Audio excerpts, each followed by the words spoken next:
teorema mais famoso que a gente conhece, é chamado teorema fundamental do cálculo.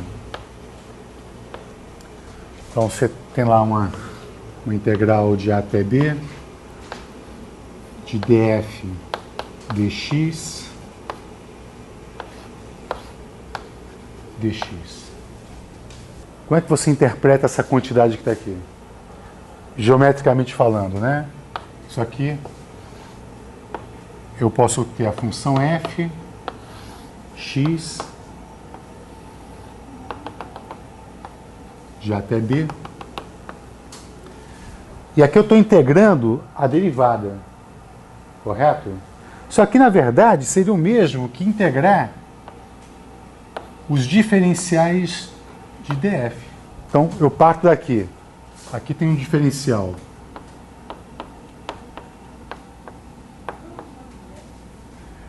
Então, quando eu saio de um ponto e começo a somar diferenciais que sobem e descem até o ponto B, o resultado disso vai ser exatamente o f de B menos o f de E.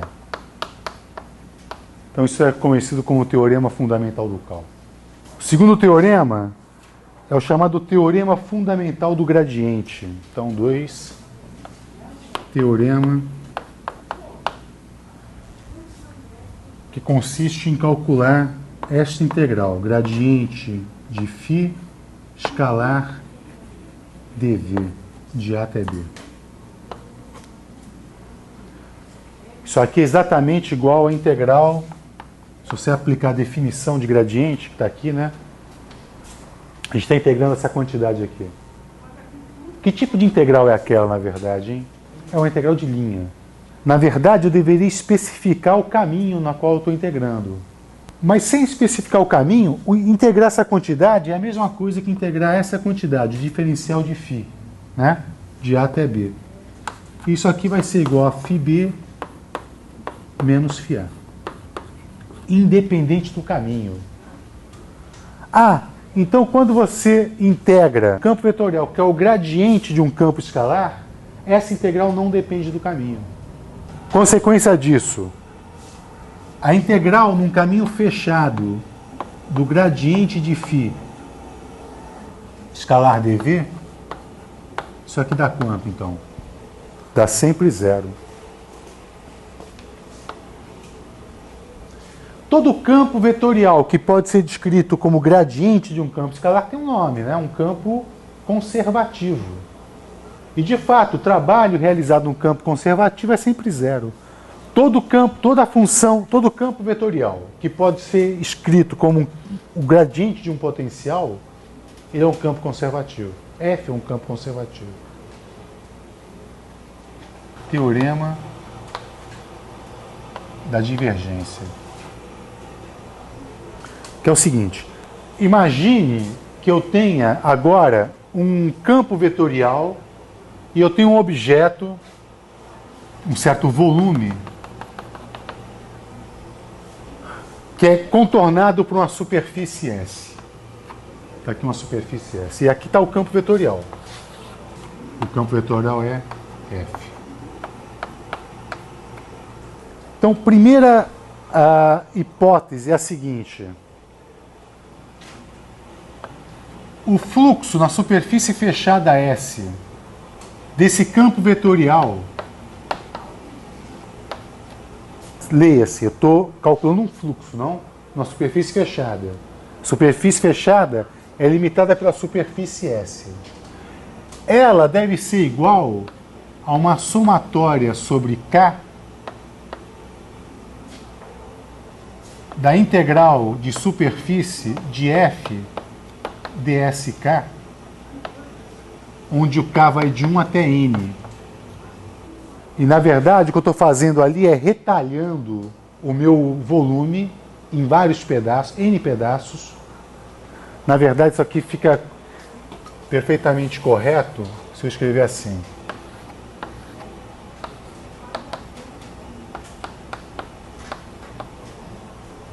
Entende o que estou fazendo ou não? Eu peguei o meu volume, V, e vou retalhar em N pedaços, onde ele tende a infinito. Por exemplo, cubinhos. Imagina que eu vou retalhar ele em vários cubinhos. Aqui tem outro cubo, e assim por diante. Para mostrar que isso aqui é verdade, a gente pensa o seguinte: pegue dois cubos adjacentes. Pegue dois cubos adjacentes. E separe-os, né? Só para a gente poder visualizar os fluxos. Então está aqui um cubo. E esse cara está dentro de um campo vetorial, F. Repare que quando a componente F perpendicular à superfície neste cubo, que sai da superfície, é a mesma componente que entra na face do outro cubo. Então, a contribuição do fluxo nesta superfície é cancelada exatamente pela contribuição do fluxo nessa superfície. Então, eu vou dizer que o fluxo nesses dois cubos é equivalente ao fluxo num único paralelepípedo, que é esse cara aqui. E claro que isso vai se repetir para todos os cubos, para cima, para baixo. E o que vai sobrar? Se todas as faces adjacentes se cancelam, o que vai sobrar vai ser exatamente a superfície externa do meu volume V. Então isso aqui é verdade. Então esse é o ponto de partida para provar esse teorema. Então façamos assim agora. Eu vou multiplicar e dividir esse cara aqui pelo volume de cada cubo. E vou escrever assim, que aquela integral de F escalar ds no contorno C, desculpa, aqui não é contorno, aqui é superfície. E aqui é um SK. Isso aqui vai ser igual, então, ao limite de n tendendo a infinito da somatória de k igual a 1 até n. Vou escrever isso aqui como sendo um VK, 1 sobre VK, e introduzir 1, vezes essa integral aqui, ó, de F dSK. Alguém reconhece isso aqui? Isso é a divergência no ponto, correto? Isso aí é a divergência de F naquele ponto. Exatamente a definição da divergência de F naquele ponto. Neste limite, esta soma aqui, ela vai para uma integral, né? Eu estou indo para o contínuo. Eu retalhei a minha geometria em vários voluminhos. Só que agora eu vou fazer o limite dele a zero. Então agora eu vou para o contínuo e eu transformo isso aqui numa integral agora, não? Então isso aqui vai ser igual a uma integral de volume sobre o volume V de dV, esse cara aqui é um infinitésimo, da divergência de F. Tá? Esse é o teorema da divergência. Significa o seguinte, então, traduzindo esse resultado. Isto igual a isso. Não, deixa eu colocar aqui embaixo de novo. Vai. Isso é um resultado importante.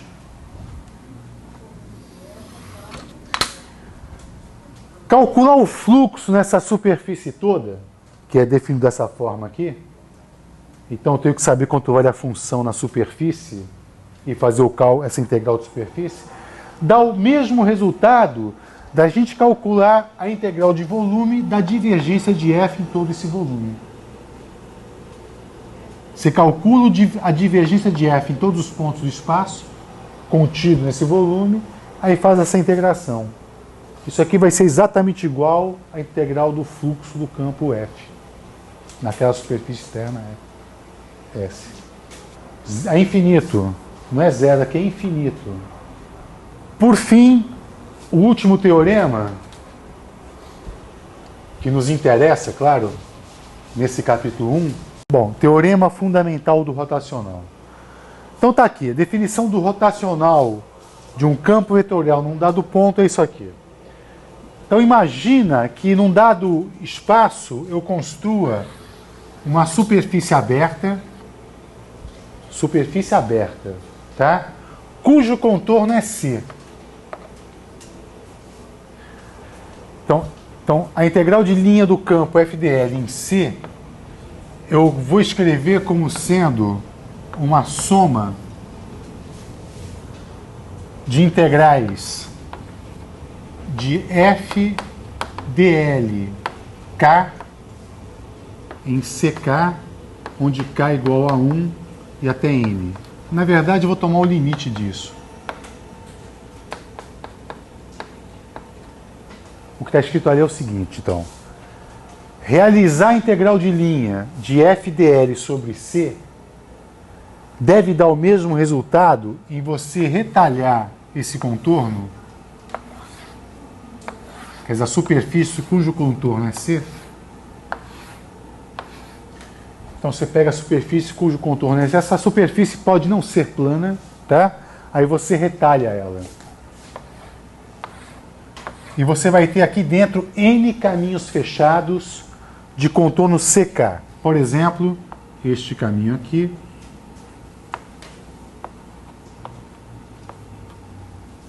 Seu caminho adjacente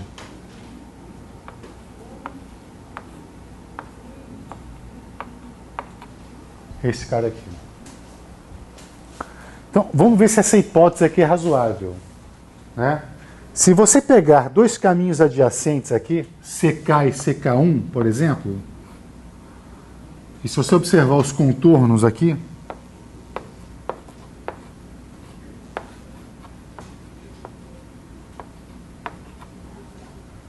esses dois caminhos colados, por ele, você tem o mesmo campo, não? Então a integral de linha neste caminho é cancelado exatamente pela integral de linha neste caminho. Não no caminho fechado todo, não. Só nessa aresta adjacente. Então, calcular a integral de linha nesses dois caminhos é equivalente ao calcular a integral de linha nesse caminho aqui. Tá certo? E claro, a mesma coisa se aplicaria se eu pegasse dois caminhos diferentes aqui, mas adjacentes. Não importa a direção. De tal maneira que se eu computar todos os caminhos CKs que aparecem aqui, o que me resta é exatamente o contorno do caminho C. Te parece razoável isso ou não? Tá? Então é o que está contido aqui. Para que ali apareça o rotacional, eu vou fazer o seguinte. Eu vou inserir aqui a unidade de tal maneira que eu vou multiplicar e dividir pela superfície SK, cujo contorno é CK. Então eu vou fazer isso. Então a integral aqui de linha de f dl, aqui é sobre o caminho C todo, né? Então isso aqui é o limite de n indo a infinito dessa soma k igual a 1 até n. Então eu vou inserir a unidade que é multiplicar por SK e dividir por SK.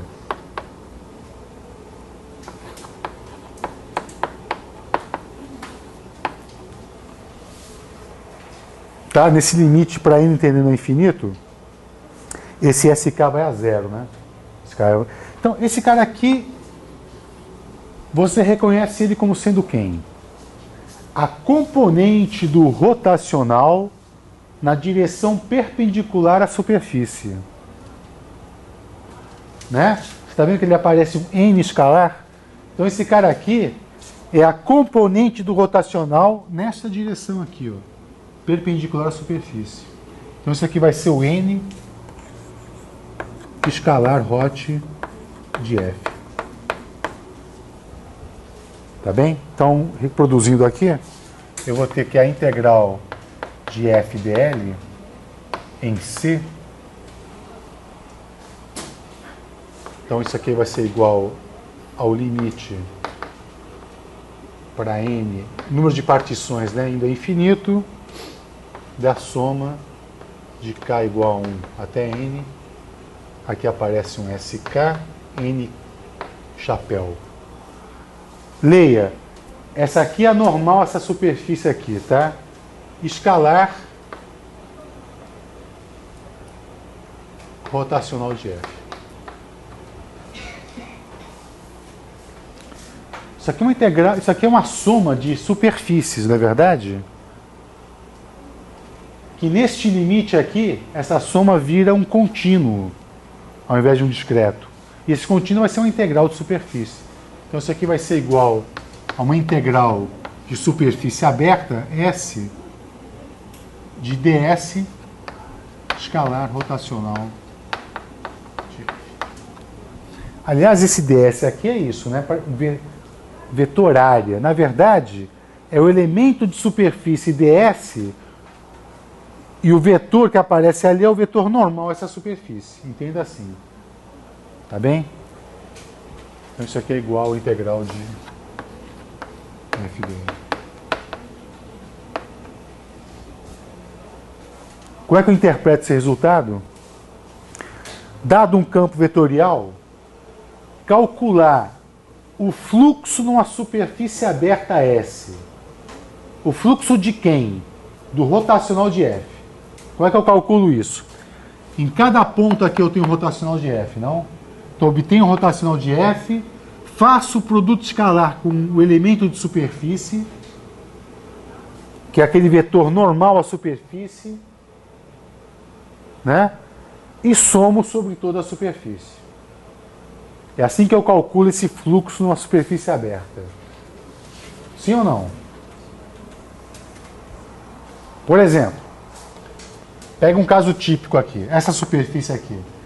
O ds aponta para cá, por exemplo. Digamos que o hot F aponte para cá. Faz o produto escalar e multiplica por esse elemento de superfície.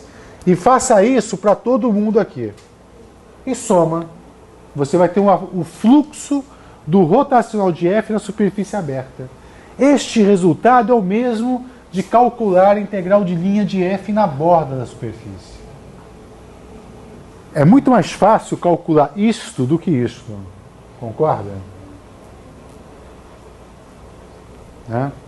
Aparentemente é isso. Tá? Então esses são os teoremas importantes aqui da revisão de cálculo vetorial que a gente está fazendo.